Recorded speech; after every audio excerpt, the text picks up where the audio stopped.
All right, I'm back, y'all. I am back, and if you're watching on repeat, the if you're streaming and you saw like my other one, that was about the who, what, when, why, and where of elections. Today's election.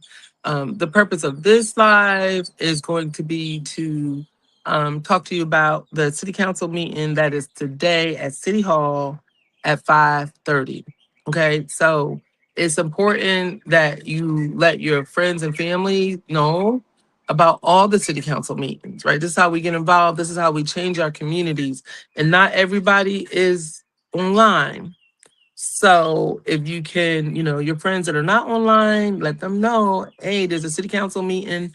I don't think it's going to be a long meeting today. I really don't, looking at the agenda. But it's important that it's important that you come, right? Be in the seats, listen to what's going on so we can make positive change in our community. So the agenda today, normal stuff, the consent agenda, that's where we approve the minutes. And then you would have seen that in some of the meetings, I have not approved um, the minutes.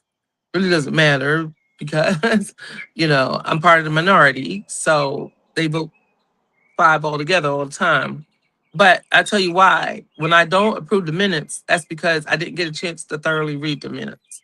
And sometimes we get like, 8 minutes, 8, 10 minutes. And so I can't approve them without actually going through and reading them. And if we get them like a day or two before, that's not enough time. Um, so that's kind of I want to explain to you guys. Some of you may ask, well, why don't you approve the minutes? Um, so then we're going to be talking about new business. They're going to there's a remembering former employee Reggie McDaniel. He worked for the museum. I don't know much about him, but he recently, I believe he recently passed away. The city administrator has some updates. She's going to be giving us a progress report on the drainage project. So the drainage project is where we are putting in a what's that thing called? A how want to call it? Oh, retention pond. Oh my goodness, there it is. We're putting in a retention pond, and the retention pond is going to drain. It's going to help fix flooding for 20% of Mullins, which is awesome. And then for those of you that are in the housing authority, um, it's going to help fix that. Now that project is a $2.5 million project, and when I first became mayor, it was 1.5 million was coming from one grant source, and we needed to find the matching funds, and we got them. So thank you very much to Senator Kent Williams, who was able to pull those strings for us to get us the matching funds that we needed for the retention policy, the retention pond, and the flooding. This is going to fix flooding for 20% of our community. And it was hello, good morning, the office SCORE, which is the Office of Resilience that came through. And so they're helping us manage the project now. It's probably going to take a couple years, but um, when the retention pond is finished, it's not just going to be just like a hole with water. It doesn't have to be. If we work with them, we can actually design it to be a walking path. And, some of these man-made ponds that you see in other communities, they are actually doing a service, right? So when the flood waters come, water can go into the retention pond to until it can make it through our drainage systems, right? So that will help eliminate flooding. The demolition project, she's going to do a progress report on that. So those are the 27 homes that we're tearing down. So if you're in District 3, you really need to be at this meeting so you can hear about the demolition work, and when those homes are going to be actually coming down. And some of those homes are like homes that have been burned out, homes that have been abandoned. It's going to really make District 3, to me, look like Barn Street's going to be completely redone. Then the recreation is hosting a tournament on the 11th through the 14th. I don't know what GSB is, so I find out. A GSB tournament. Maybe it's something to do with baseball. We'll find out.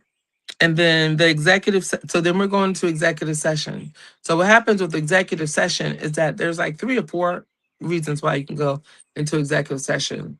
Personnel, contractual, executive session. I'm sorry, economic development. So we have some contractual personnel issues, the city attorney, the building official, the museum director. Those are all soon to be or already vacant positions. So we're going to talk about that. The contractual, if needed. So we're dealing with a contract issue with a company called WTP. So if needed, we'll talk about that in executive session. And then economic development.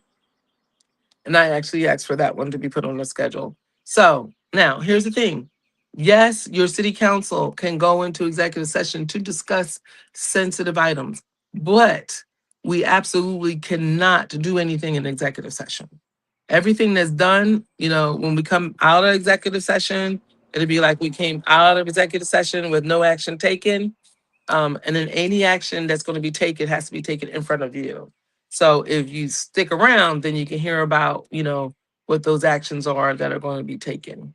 Right. And sometimes we go into executive session and there's really nothing to have, it's just, but if something is happening, trust and believe that it has to be done in public. And I say that a lot, right? It all has to be done in public. We are a government entity. You are the people. It's your buildings. Everything we do for you. You pay the salaries. There's nothing that you should not be involved in. You should not know about. And anything you want to get from us, you can get from us. It's not my government. It's not council's government. It's your government. Point blank, period. All right. So I hope to see you today at 5:30. All right. 5:30 at City Hall. Tell your friends and family, just in case they don't know, right? It should not be a long meeting tonight. All right, guys. Talk to you later. Have a blessed day.